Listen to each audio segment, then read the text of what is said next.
ہماری لائف کا 80-90% اس بات پر گزر رہا ہے کہ لوگ کیا کہیں گے. کپڑے کیسے پہن رہا ہوں, اچھے لگ رہے ہیں کہ نہیں, لوگ کیا کہیں گے. گھر کیسا بنا رہا ہوں, اچھا ہے کہ نہیں, مہمان آئیں گے تو کیا کہیں گے. گاڑی کون سی ہے میرے پاس, لوگ کیا کہیں گے. گھڑی کون سی پہننی ہے, موبائل کون سا لینا ہے. یعنی کمال یہ ہے, دعوت کرنی ہے گھر میں تو کھانا کیسا, اس لیے نہیں کہ کھانا اچھا لگے. یار اگر کچھ کھانے میں کمی رہ گئی تو لوگ کیا باتیں کریں گے. یعنی ہمارا مائنڈ سیٹ یہ ہے کہ لوگ عزت دیں گے, لوگ ہمیں اپریشیٹ کریں گے تو ہماری عزت بڑھ جائے گی. حالانکہ قرآن کیا کہہ رہا ہے, ساری کی ساری عزت اللہ کے پاس ہے. عزت ملنی ہے تو رب کی بارگاہ سے ملنی ہے. اب ذرا تھوڑا سا اس آیت کو مزید کھول کر مزید ڈیٹیل میں سمجھیے. بہت زبردست یہ کانسیپٹ ہے. اگر آج اس کو آپ انڈرسٹینڈ کر جائیں گے, سمجھ کر جائیں گے, تو آپ کی زندگی کے بہت سارے ایشوز شارٹ آؤٹ ہو جائیں گے, حل ہو جائیں گے انشاءاللہ. اللہ قرآن میں فرماتا ہے من کان یرید العزہ, جو عزت کا طلبگار ہو, جو چاہتا ہے کہ مجھے عزت ملے. ہم سب چاہتے ہیں ہمیں عزت ملے, ذلیل ہونا کون چاہتا ہے. مگر آگے فارمولا کیا ہے, سنو, عزت کا جو طلبگار ہے وہ عزت دنیا کی ہو یا آخرت کی ہو, یہ اچھے لباس سے نہیں ملے گی, اچھی گاڑی سے نہیں ملے گی, اچھے گھر سے, مال و دولت سے, مقام و مرتبے سے نہیں. فَلِلَّهِ الْعِزَّةُ جَمِيعًا, تو ساری عزت اللہ ہی کے پاس ہے. اللہ اکبر. اچھا, اب ہمیں دوائی چاہیے, کہاں جاتے ہیں, میڈیکل اسٹور پہ جاتے ہیں یا گوشت والے کی دکان پہ جاتے ہیں. دوائی کہاں سے ملتی ہے, میڈیکل اسٹور سے ملتی ہے. اچھا, اب ہمیں گروسری چاہیے, روز مرہ کی چیزیں, آٹا, دال, چاول, گھر کا سامان. ہم سپر اسٹور پہ جاتے ہیں یا دوائی کھانے میں جاتے ہیں. سپر اسٹور میں جاتے ہیں کہ یار وہاں سے سارے کریانے کی دکان سے ملیں گی. بالکل اسی طرح کپڑے خریدنے ہوں تو کپڑے کی مارکیٹ میں جاتے ہیں. اب عزت چاہیے نا, کہاں سے ملے گی. فَلِلَّهِ الْعِزَّةُ جَمِيعًا, اللہ اکبر, ساری عزت اللہ ہی کے پاس ہے. تو اللہ کے پاس جانا ہے نا, اللہ کی بارگاہ میں رجوع لانا ہے. ہم دنیا میں گھوم رہے ہیں, دنیا میں ڈھونڈ رہے ہیں عزت. یار یہ عزت کر لے, یہ عزت کر لے, یہ میرا لباس دیکھ لے, یہ میرا گھر دیکھ لے, یہ میری آفس دیکھ لے. نہیں, عزت دینی ہے رب نے. تو اے میرے پیارے اسلامی بھائیوں, اللہ رب العالمین کی بارگاہ میں جو سر جھکا دیتا ہے, اس کی بارگاہ میں جو اس کو راضی کر لیتا ہے, تو اللہ پاک اسے عزتوں کی معراج پر پہنچا دیتا ہے. بڑی خوبصورت آیت کریمہ ہے. ہمیں بار بار اس آیت کو پڑھ کر اپنا ذہن بنانا ہے کہ عزت ہمیں اللہ کریم کی بارگاہ سے ملے گی. لوگ ہمارا کچھ نہیں بگاڑ سکتے, یہ بھی ذہن بنا لے. یار آپ مولانا صاحب کیسی بات کر رہے ہیں, اچھے کپڑے نہیں پہنوں گا تو کون عزت کرے گا, اچھا گھر نہیں بناؤں گا تو کون عزت کرے گا, مہنگی گاڑی نہیں ہوگی تو کون عزت نہیں کرے گا. یہ سوچ نکال دیں. دنیا میں مجھے کوئی بے عزت نہیں کر سکتا اور دنیا میں مجھے کوئی عزت نہیں دے سکتا. اب ذرا دوبارہ ایک اور آیت سنیں اور آپ کا یہ کانسیپٹ قرآن سے ہی کلیئر ہوگا آج انشاءاللہ. اللہ کریم قرآن مجید میں اپنے محبوب سے فرماتا ہے, قل, اے محبوب یوں عرض کرو, اے محبوب تم کہہ دو, تم فرماؤ. اچھا, قرآن مجید فرقان حمید میں قل کہہ کر کئی آیتیں ہیں, ٹھیک ہے. اب مثال کے طور پہ سب سے مشہور سورہ اخلاص تقریباً سبھی کو یاد ہے, قل هو اللہ احد اللہ الصمد. اللہ اپنی کبریائی بیان کر رہا ہے نا, کہہ دو اللہ ایک ہے, وہ بے نیاز ہے, اس کی کوئی اولاد نہیں ہے. اللہ نے اس صورت میں اپنی شان بیان کی ہے. اللہ خود فرما دیتا اللہ احد اللہ الصمد, قل هو اللہ احد. یہ کیوں فرمایا؟ علماء نے بڑی پیاری بحث کی کہ what is the secret behind this, اس کے پیچھے راز کیا ہے. اللہ اپنی شان بیان کر رہا ہے مگر اپنے محبوب سے کیوں کہہ رہا ہے, اے محبوب تم کہہ دو اللہ ایک ہے, تم کہہ دو اللہ بے نیاز ہے. ہائے ہائے سبحان اللہ. جب اس طرح کا عشق بھرا سوال ہونا تو جواب خاندان اعلیٰ حضرت سے ملتا ہے.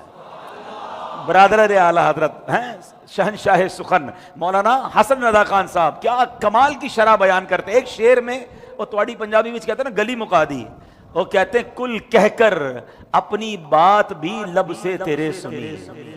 بات تو اللہ کی ہے نا, اللہ احد اللہ الصمد, قل هو اللہ احد کیوں کہا؟ وہ کہتے کل کہہ کر بھی اپنی بات تیرے لب سے سنی. کیوں؟ اللہ کو ہے اتنی تیری گفتگو پسند. اللہ چاہتا ہے محبوب بات میری ہو مگر لب سے تیرے ادا ہو جائے. اب جو میں آیت بیان کر رہا ہوں نا وہ بھی شان کبریائی ہے. اللہ اپنی شان بیان کر رہا ہے مگر محبوب سے فرما رہا محبوب تم کہہ دو. کیا کہنا ہے؟ قل. اب کیا ہوا؟ آیت کیا ہے؟ قل اللہم مالک الملک تؤتی الملک من تشاء وتنزع الملک ممن تشاء. فرمایا کیا اس کا ترجمہ ہے؟ اے اللہ ملک کے مالک تو جسے چاہتا ہے سلطنت عطا فرماتا ہے اور جس سے چاہتا ہے چھین لیتا ہے. سلطنت ہو یا حکومت ہو, تاج و تخت ہو یا بڑے بڑے عہدے ہوں, سب کا مالک بلکہ دنیا کے ذرے ذرے کا مالک اللہ سبحانہ و تعالی ہے. کتنی بڑی سلطنتیں گزری, کیسا کیسا مضبوط نظام گزرا, کوئی سوچ بھی نہیں سکتا تھا کہ یہ سلطنت ختم ہو جائے گی. آپ دنیا کی ہسٹری پڑھیں, 500 سال 800 سال حکومتیں رہیں, بادشاہت رہی, پورے خاندان حکومتیں کرتے رہے, مگر اللہ اکبر جب اللہ نے چاہا وہ سلطنتیں تباہ و برباد ہو گئیں, ان کا نام لینے والا کوئی باقی نہ بچا. تو پتہ یہ چلا کہ سلطنت اور عزت دینے والا بھی رب ہے, واپس لینے والا بھی وہی ہے. اللہ اکبر. ایک بادشاہ تھا, اب ذرا واقعہ سنیے گا. بڑی عزت, بڑے نوکر چاکر, بہت بڑا محل بنایا. اب اس نے محل تو بنا لیا, برابر میں ایک بڑھیا کی جھونپڑی تھی. بادشاہ سوچتا ہے یار اتنا اچھا محل, وہی والی بات, یار ہمارے برابر میں غریب کا گھر ہوگا تو لوگ کیا کہیں گے. آج ہم بھی یہ تو سوچ رہے ہوتے نا, سوسائٹی ایسی لو, کوٹھی ایسی جگہ بناؤ جو سارے امیر ہوں تاکہ ہماری بھی شان بڑھ جائے. بادشاہ نے محل بنا لیا, مگر برابر میں ایک بڑھیا کی جھونپڑی. بادشاہ کہتا ہے یہ جھونپڑی میرے محل کی شان میں کمی لا رہی ہے. بڑھیا کے پاس جاؤ, قیمت دو, خرید لو. اس کے وزیر جاتے, اس کے کارندے جاتے, قیمت بتاؤ. بڑھیا کہتی میں نے نہیں بیچنی, میرا اپنا ایک ہی گھر ہے, میرا آبا و اجداد کا گھر ہے, میں نے نہیں دینا. کئی بار آفر کی, نہیں مانی وہ بڑھیا. اب ایک بار بڑھیا کہیں کام سے گئی, بادشاہ نے اپنے بندے بھیجے, آگ ہی لگا دی اس کے گھر کو, ہیں اس کی پوری جھونپڑی جلا کے راکھ کر دی. بڑھیا واپس آئی, اپنا گھر دیکھا, جلا ہوا, راکھ. کوئی چیخو پکار نہیں کی, کوئی بادشاہ کو برا بلا نہیں کہا, کوئی جناب ہنگامہ نہیں کیا, کوئی احتجاج نہیں کیا. بس اس نے اللہ کریم کی بارگاہ میں پتہ ہے کیا عرض کیا, اے بادشاہوں کے بادشاہ, ظالم بادشاہ نے میرا گھر گرا دیا ہے. اے اللہ میں تو یہاں موجود نہیں تھی, تو دیکھ رہا تھا, تو دیکھ رہا تھا مالک کہ میرے ساتھ کیا زیادتی ہوئی ہے, میرے ساتھ کیا ظلم کیا اس نے.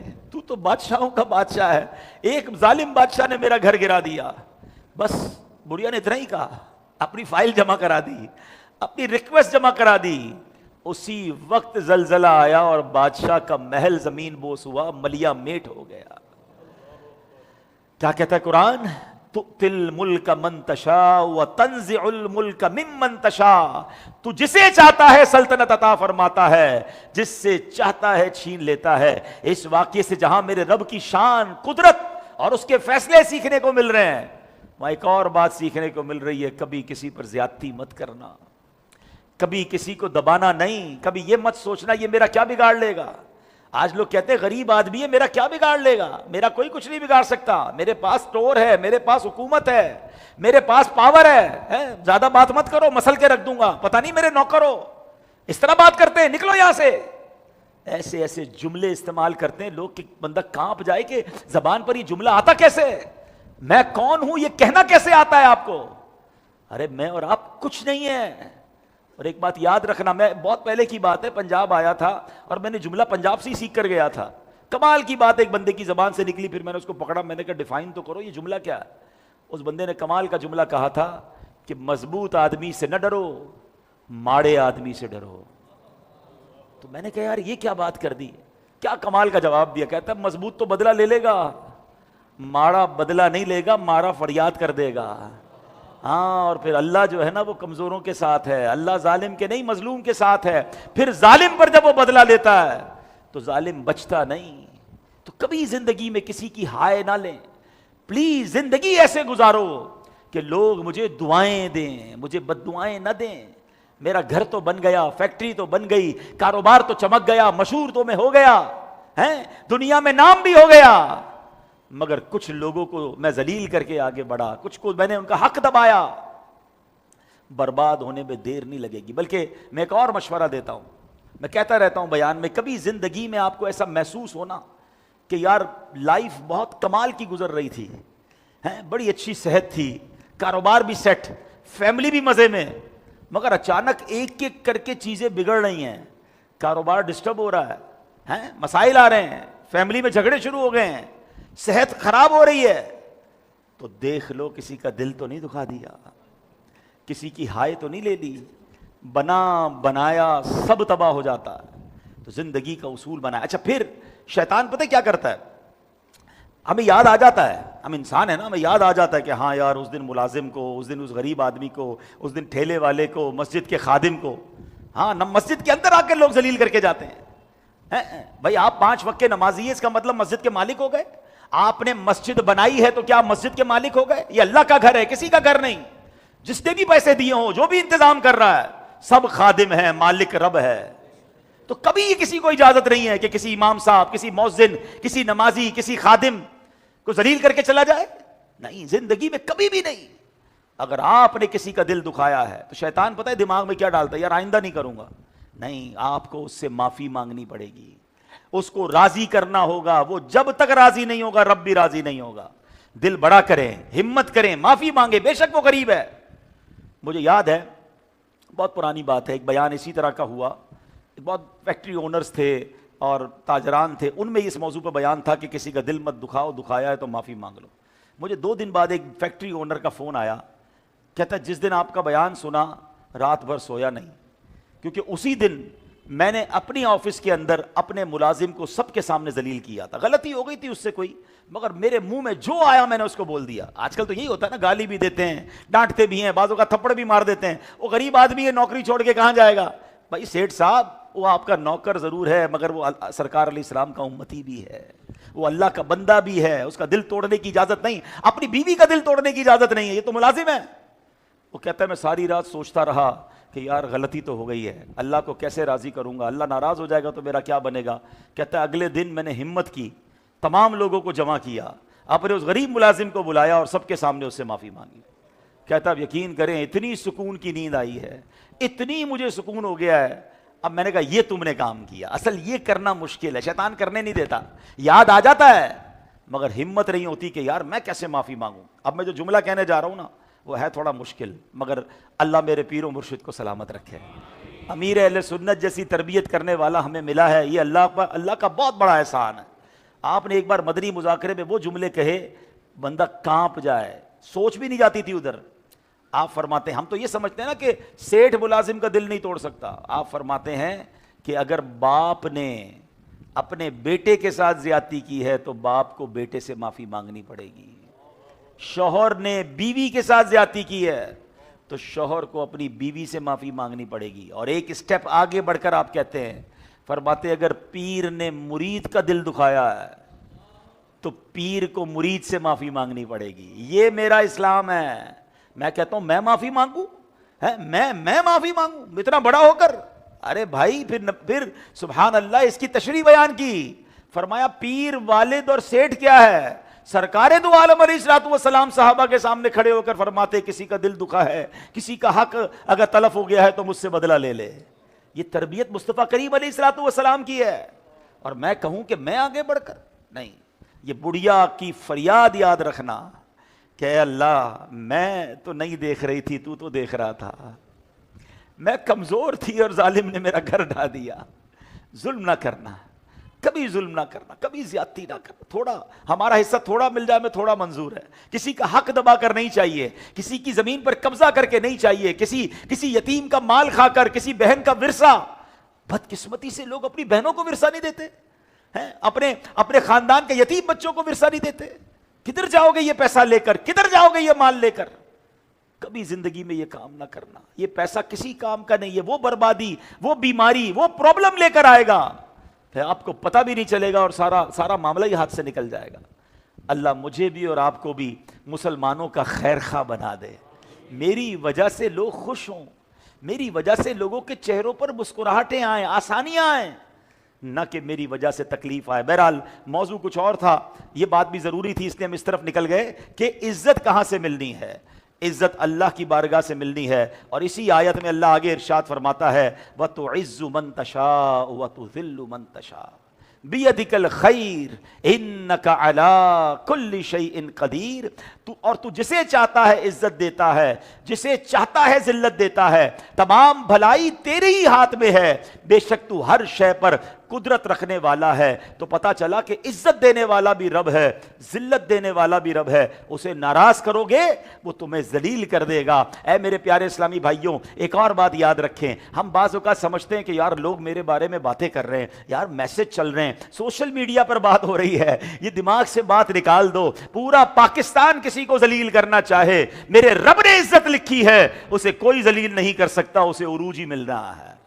اور سارے مل کے اس کو عزت بڑھانا چاہیں اور اللہ نے ذلیل کرنا ہے تو وہ ذلیل ہو کر رہے گا، کیونکہ عزت اللہ کے پاس میں ہے، عزت اس کے دستے قدرت میں ہے۔ ہم نے اس کو راضی کرنا ہے۔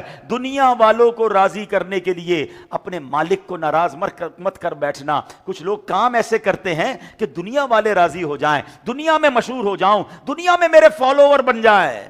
یہ دیکھو کہ یہ جو کام کر رہے ہو اس میں رب راضی ہے کہ نہیں؟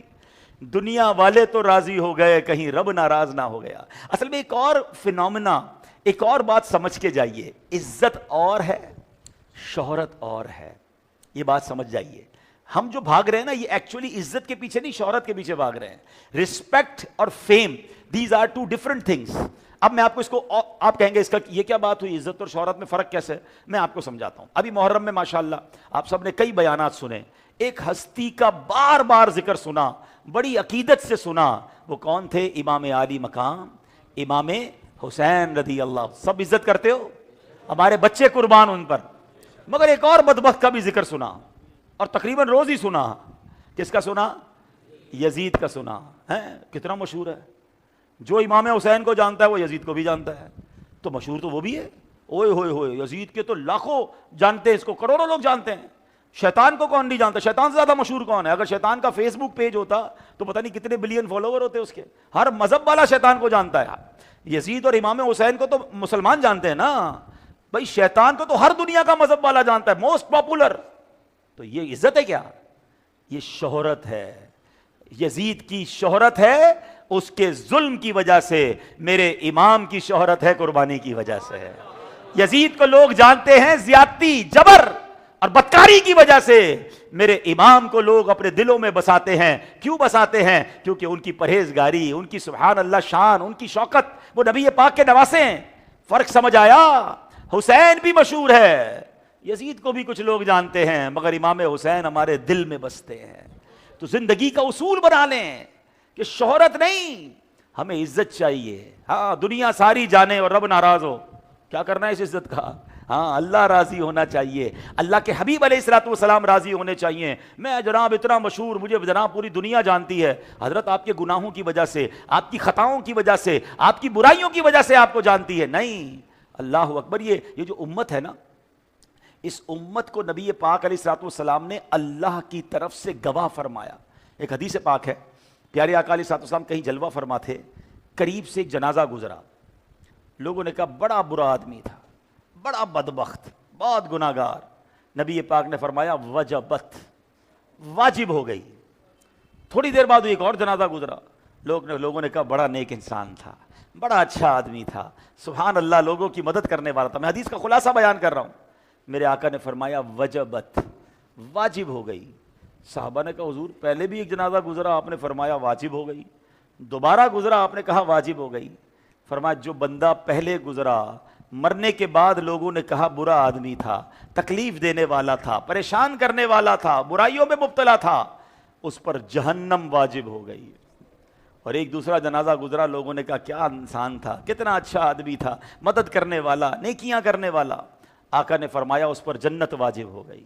اور پھر فرمایا تم لوگ اللہ کی طرف سے گواہ ہو، یعنی مخلوق خدا جس کے بارے میں مرنے کے بعد اچھی بات کرے وہ جنتی ہو جاتا ہے۔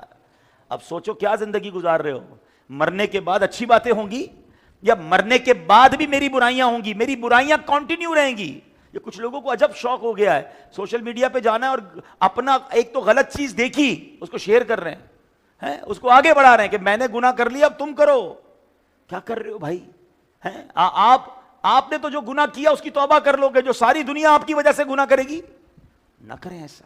تو اپنی زندگی کا یہ اصول بنانا ہے کہ ہم نے زندگی ایسے گزارنی ہے کہ انشاءاللہ دنیا سے جائیں. سبحان اللہ. بزرگ کہتے ہیں نا جب تم دنیا میں آئے تھے تم رو رہے تھے, دنیا میں زندگی ایسی گزار کے جاؤ. اچھا جب ہم آتے ہیں بچہ رو رہا ہوتا ہے, لوگ ہنس رہے ہوتے ہیں, رشتہ دار مسکرا رہے ہوتے ہیں. فرمایا دنیا میں تم آئے تو تم رو رہے تھے, تمہارے آس پاس والے ہنس رہے تھے, مگر جانا ایسے کہ تمہارے چہرے پہ مسکراہٹ ہو اور لوگوں کی آنکھوں میں آنسو ہوں. لوگ کہیں کہ کیا نیک بندہ چلا گیا, مگر تم مسکراتے ہوئے جا رہے ہو کیونکہ سرکار کی دید نصیب ہو رہی ہے. تو یہ بات سمجھنی ہے کہ زندگی کا ہمیں اصول کیا رکھنا ہے. عزت کہاں سے ملنی ہے؟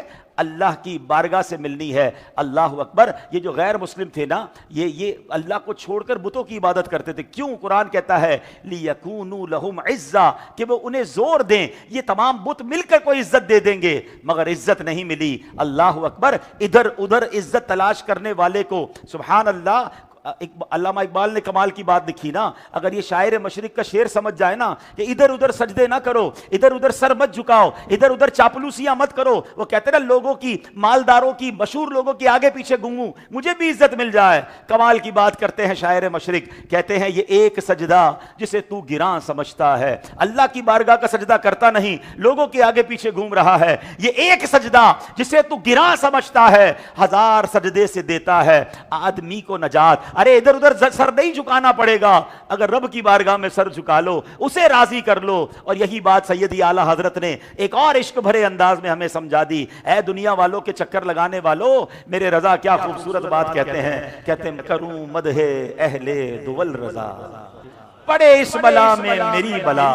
کہتے میں پیسے والوں کی مدح سرائی کروں, میں مالداروں کے چکر لگاؤں, ارے اس بلا میں میری بلا پڑے. کروں مدح اہل دول رضا, پڑے اس بلا میں میری بلا. میں گدا ہوں اپنے کریم کا, میرا دین پارائے نہ نہیں. ارے میں حضور کا غلام ہوں, میرا دین کوئی روٹی کا ٹکڑا نہیں ہے کہ تھوڑے پیسے کے لیے پہلے اس کو سلام کروں, پھر تھوڑے پیسے کے لیے اس کی عزت کروں, پھر اس کے در کے چکر لگاؤں کہ یہ مجھے عزت دے دے گا. نہیں نہیں, میرا دین کوئی روٹی کا ٹکڑا نہیں کہ میں دنیا والوں کی مدح سرائی کروں. میں گدا ہوں اپنے کریم کا, میں غلام ہوں اپنے آقا کا, میرا دین پارائے نہ نہیں. تو جب بھی زندگی میں میرے پیارے اسلامی بھائیوں کاروبار کے دوران, یا کاروباری لوگ بھی بیٹھے ہیں, کبھی کبھی کوئی ڈیل آ جاتی ہے, نفع آ جاتا ہے, بندے کو جی چاہتا ہے یار سودا بڑا اچھا ہے, تھوڑا جھوٹ بولنا پڑے گا, تھوڑی ملاوٹ کرنی پڑے گی, تھوڑا سود کا کام کرنا پڑے گا, تھوڑی رشوت کرنی پڑے گی. تو یہ شعر یاد کر لینا, میں گدا ہوں اپنے کریم کا, میرا دین پارائے نہ نہیں.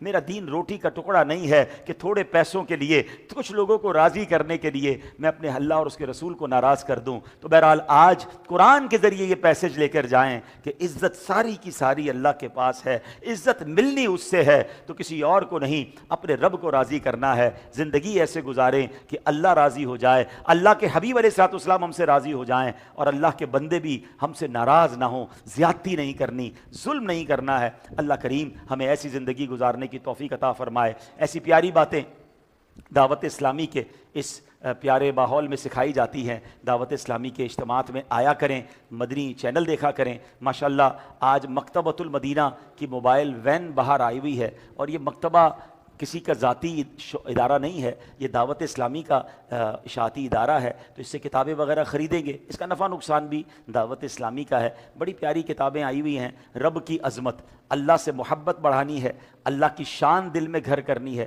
اور آج کل تو معاذ اللہ سوشل میڈیا پر اللہ ہے یا نہیں اس کی بحثیں معاذ اللہ ہو رہی ہیں. تو دل میں قدرت الہی خود بھی اور اپنے بچوں کے دلوں میں اگر مضبوط کرنی ہے تو یہ کتاب رب کی عظمت قبلہ مفتی قاسم صاحب نے لکھی ہے. ون آف دا بیوٹیفل بک ہے, حاصل بھی کریں, اس کو گفٹ بھی کریں.